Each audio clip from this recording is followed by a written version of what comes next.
Chapitre 23. Réflexion sur la conduite de Pilate envers Jésus. Jésus dit: Je veux te faire méditer le passage qui se rapporte à mes rencontres avec Pilate. Jean, ayant été presque toujours présent, ou du moins très proche, est le témoin et le narrateur le plus exact. Il raconte comme, sorti de la maison de Caïphe, je fus amené au prétoire. Et il précise de bon matin. En fait, tu l'as vu, le jour commençait à peine. Il précise aussi, eux, les Juifs, n'entrèrent pas pour ne pas se contaminer et pour manger la Pâque. Hypocrite comme toujours, il trouvait qu'il y avait danger de se contaminer en piétinant la poussière de la maison d'un gentil, mais il ne trouvait pas que c'était un péché de tuer un innocent. Et avec l'âme satisfaite par le crime accompli, ils purent goûter mieux encore la Pâque. Ils ont maintenant, eux aussi, de nombreux imitateurs. Tous ceux qui intérieurement agissent mal et extérieurement professent le respect pour la religion et de l'amour pour Dieu, leur ressemblent. Des formules et pas de religion vraie. Ils m'inspirent répugnance et indignation. Les Juifs n'entrant pas chez Pilate, Pilate sortit pour entendre ce qu'avait la foule, qui vociférait, et, expert comme il l'était, en fait de gouvernement et de jugement, il comprit d'un seul regard que le coupable ce n'était pas moi, mais ce peuple ivre de haine. La rencontre de nos regards fut une lecture réciproque de nos cœurs. Je jugeai l'homme pour ce qu'il était, et lui me jugea pour ce que j'étais. En moi, il y eut pour lui de la pitié, parce que c'était un faible, et en lui, il y eut pour moi de la pitié, parce que j'étais un innocent. Il chercha à me sauver, dès le premier instant, et comme c'était uniquement à Rome qu'était déféré et réservé le droit d'exercer la justice envers les malfaiteurs, il tenta de me sauver en disant « Jugez-le selon votre loi ». Hypocrite une seconde fois, les Juifs ne voulaient prononcer une condamnation. Il est vrai que Rome avait le droit de juger, mais quand, par exemple, Étienne fut lapidé, Rome commandait toujours à Jérusalem, et malgré cela, ils prononcèrent le jugement et exécutèrent le supplice sans se soucier de Rome. Pour moi, pour qui ils avaient non pas de l'amour mais de la haine et de la peur, ils ne voulaient pas croire que j'étais le Messie, mais ne voulaient pas me tuer matériellement, dans le cas où je l'aurais été, ils agirent d'une manière différente, et m'accusèrent d'être un fauteur de troubles contre la puissance de Rome, vous diriez rebelle, pour obtenir que Rome me jugeât. Dans leur salle infâme, et plusieurs fois pendant les 3 ans de mon ministère, ils m'avaient accusé d'être blasphémateur et faux prophète, et comme tel, j'aurais dû être lapidé, ou quoi qu'il en soit, tué. Mais maintenant, pour ne pas accomplir matériellement le crime dont ils sentaient par instinct qu'il serait puni, ils le firent accomplir par Rome en m'accusant d'être malfaiteur et rebelle. Rien de plus facile, quand les foules sont perverties et les chefs des satans, que d'accuser un innocent pour défouler leur passion de férocité et d'usurpation et de supprimer celui qui représente un obstacle et un jugement. Nous sommes revenus au temps de cette époque.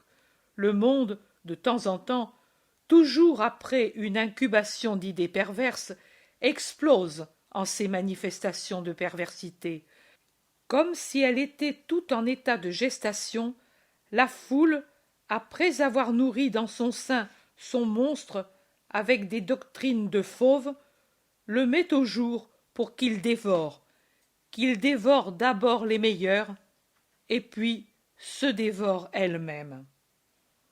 Pilate rentre au prétoire et m'appelle près de lui. Et il m'interroge. Il avait déjà entendu parler de moi.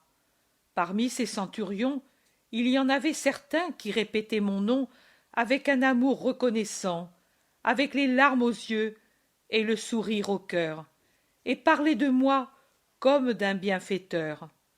Dans leur rapport au prêteur, interrogé sur ce prophète qui attirait à lui les foules et prêchait une doctrine nouvelle où on parlait d'un royaume étrange, inconcevable à une mentalité païenne, eux avaient toujours répondu que j'étais un homme doux, bon, qui ne cherchait pas les honneurs de cette terre, et qui inculquait et pratiquait le respect et l'obéissance envers ceux qui étaient les autorités. Plus sincères que les Israélites, eux voyaient la vérité et déposaient en sa faveur. Le dimanche précédent, attiré par les cris de la foule, il s'était avancé sur la route et avait vu passer sur une jeune ânesse un homme désarmé qui bénissait, entouré d'enfants et de femmes. Il avait compris qu'il ne pouvait y avoir dans cet homme un danger pour Rome. Il veut donc savoir si je suis roi. Dans son ironique scepticisme païen, il voulait rire un peu sur cette royauté qui chevauche un âne, qui a pour courtisans des enfants déchaussés, des femmes souriantes, des hommes du peuple, de cette royauté qui, depuis 3 années, prêche de ne pas avoir d'attirance pour les richesses et le pouvoir, et qui ne parle d'autre conquête que de celle de l'esprit et de l'âme. Qu'est l'âme pour un païen? Même ces dieux n'ont pas d'âme, et l'homme pourrait l'avoir? Maintenant aussi ce roi sans couronne, sans palais, sans cour, sans soldats, lui répète que son royaume n'est pas de ce monde. C'est si vrai qu'aucun ministre et aucune troupe ne se lève pour défendre son roi et l'arracher à ses ennemis. Pilate, assis sur son siège, me scrute parce que je suis une énigme pour lui. S'il débarrassait son âme des soucis humains, de l'orgueil de sa charge, de l'erreur du paganisme, il comprendrait tout de suite qui je suis. Mais comment la lumière pourrait-elle pénétrer là où trop de choses bouchent les ouvertures pour empêcher la lumière d'entrer? C'est toujours ainsi, fils, même maintenant. Comment Dieu et sa lumière pourraient-ils entrer là où il n'y a plus de place pour eux et où les portes et les fenêtres sont barricadées et défendues par l'orgueil, l'humanité, par le vice, par l'usure, par tant de gardiens au service de Satan contre Dieu? Pilate ne peut comprendre ce qu'est mon royaume, et ce qui est plus douloureux, il ne demande pas que je le lui explique. À mon invitation de connaître la vérité, lui, l'indomptable païen, répond « Qu'est-ce que la vérité ?» et il laisse tomber la question en haussant les épaules. Ô fils, mes fils, ô mes Pilates de maintenant, vous aussi, comme Ponce Pilate, laissez tomber en haussant les épaules les questions les plus vitales. Elles vous semblent des choses inutiles, dépassées? Qu'est-ce que la vérité? De l'argent? Non. Des femmes? Non. Le pouvoir? Non. La santé physique? Non. La gloire humaine? Non. Et alors, qu'on la laisse tomber. Elle ne mérite pas que l'on court après cette chimère. Argent, femme, puissance, santé, commodité, honneur, voilà des choses concrètes, utiles à aimer et à atteindre de toute façon. C'est ainsi que vous raisonnez. Et pire qu'Ésaü, vous troquez les biens éternels pour un aliment grossier qui nuit à votre santé physique et qui vous nuit pour votre salut éternel. Pourquoi ne persistez-vous pas à demander qu'est-ce que la vérité? Elle, la vérité, ne demande qu'à se faire connaître pour vous instruire à son sujet. Elle est devant vous comme pour Pilate, et elle vous regarde avec les yeux d'un amour suppliant, en vous implorant « Interroge-moi, je t'instruirai. » Tu vois comment je regarde Pilate? De même, je vous regarde tous ainsi. Et si j'ai un regard d'amour pour celui qui m'aime et demande mes paroles, j'ai des regards d'un amour affligé pour celui qui ne m'aime pas, ne me cherche pas, ne m'écoute pas. Mais amour, toujours amour, car l'amour est ma nature. Nature, nature. Jésus dit: Pilate me laisse où je suis, sans m'interroger davantage, et il va trouver les mauvais qui parlent plus fort et s'imposent par leur violence. Et il les écoute, ce malheureux qui ne m'a pas écouté, et qui a repoussé en haussant les épaules mon invitation à connaître la vérité. Il écoute le mensonge. L'idolâtrie, quelle qu'en soit la forme, est toujours portée à respecter et à accepter le mensonge, quel qu'il soit. Et le mensonge, accepté par un faible, amène au crime celui qui est faible. Cependant, Pilate, sur le seuil du crime, veut encore me sauver par une et deux fois. C'est ici qu'il m'envoie à Hérode.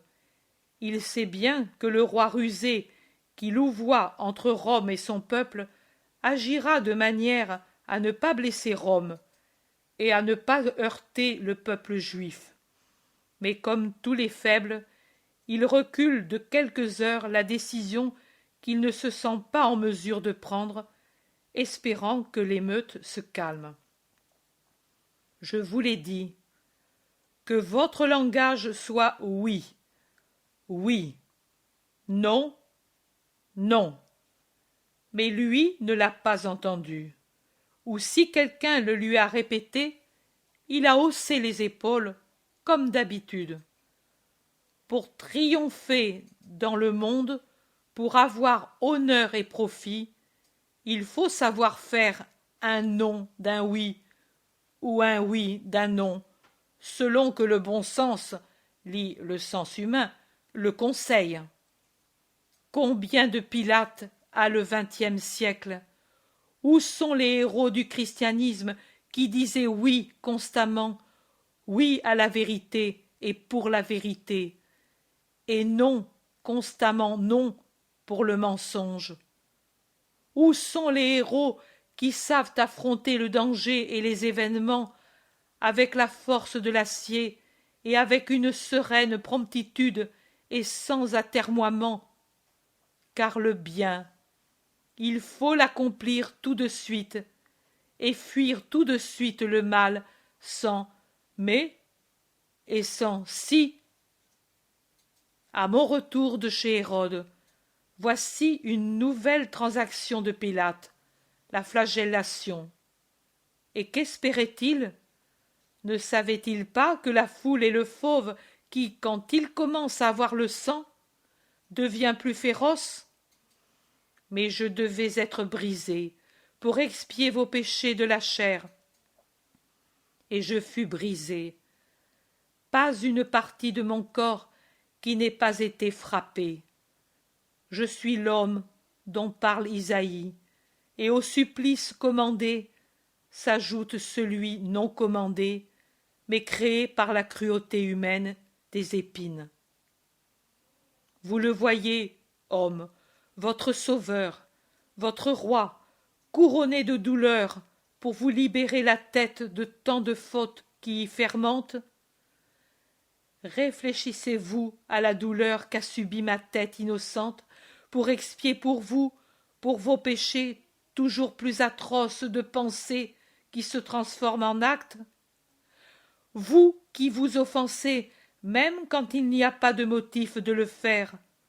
Regardez le roi offensé, et il est Dieu, avec son ironique manteau de pourpre déchiré, avec le sceptre de roseau et la couronne d'épines. Il est déjà mourant, et ils le fouettent encore de leurs mains et de leurs moqueries. Et vous n'en éprouvez pas de la pitié. Comme les Juifs, vous continuez à me montrer le poing et à crier « Dehors, dehors, nous n'avons pas d'autre Dieu que César !» Ô idolâtres, qui n'adorez pas Dieu, mais vous-même, et parmi vous, celui qui est le plus autoritaire. Vous ne voulez pas du Fils de Dieu. Pour vos crimes, il ne vous aide pas. Satan est plus serviable. Aussi, vous préférez Satan. Du Fils de l'homme vous avez peur, comme Pilate. Et quand vous le sentez vous dominer par sa puissance et s'agiter par la voix de la conscience qui vous fait des reproches en son nom, vous demandez comme Pilate « Qui es-tu » ? Qui je suis, vous le savez. Même ceux qui me nient savent ce que je suis et qui je suis. Ne mentez pas. 20 siècles m'entourent et mettent en lumière qui je suis, et vous font connaître mes prodiges. Pilate est plus pardonnable. Pas vous, qui avez un héritage de 20 siècles de christianisme pour soutenir votre foi, ou pour vous l'inculquer, et ne voulez rien savoir. Et pourtant, avec Pilate, j'ai été plus sévère qu'avec vous. Je ne lui ai pas répondu. Avec vous, je parle, et malgré cela, je ne réussis pas à vous persuader que c'est moi, que vous me devez adoration et obéissance. Même maintenant, vous m'accusez d'être même la ruine de moi en vous, parce que je ne vous écoute pas. Vous dites que vous perdez la foi à cause de cela. Ô menteur, où est-elle votre foi? Où est-il votre amour? Quand donc priez-vous et vivez-vous avec amour et foi? Êtes-vous des grands? Rappelez-vous que vous êtes tels parce que je le permets. Êtes-vous des anonymes dans la foule? Rappelez-vous qu'il n'y a pas d'autre Dieu que moi.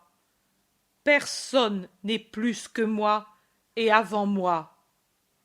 Donnez-moi donc ce culte d'amour qui me revient, et je vous écouterai, car vous ne serez plus des bâtards, mais des fils de Dieu.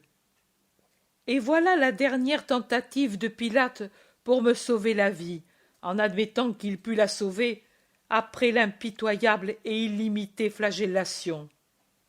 Il me présente à la foule. Voilà l'homme. Je lui fais humainement pitié, à lui. Il espère dans la pitié de la foule, mais devant la dureté qui résiste et la menace qui avance, il ne sait pas accomplir un acte surnaturellement juste et bon par conséquent, et dire « Je le libère parce qu'il est innocent, vous êtes des coupables, et si vous ne vous dispersez pas, vous allez connaître la rigueur de Rome. » C'est cela qu'il devait dire, s'il avait été juste, sans calculer le mal qui pouvait lui en venir par la suite. Pilate n'est pas vraiment bon, bon et Longin, qui, moins puissant que le prêteur, et moins défendu, au milieu du chemin entouré de peu de soldats et d'une multitude ennemie, ose me défendre, m'aider, m'accorder du repos, me réconforter avec les femmes pieuses, et être secouru par le Cyrénéen, et enfin d'avoir la mère au pied de la croix. Celui-là fut un héros de la justice, et devint ainsi un héros du Christ. Sachez-le, ô homme, qui vous préoccupez uniquement de votre bien matériel, que Dieu intervient même pour ses besoins quand il vous voit fidèle à la justice qui est une émanation de Dieu. Je récompense toujours celui qui agit avec rectitude. Je défends celui qui me défend.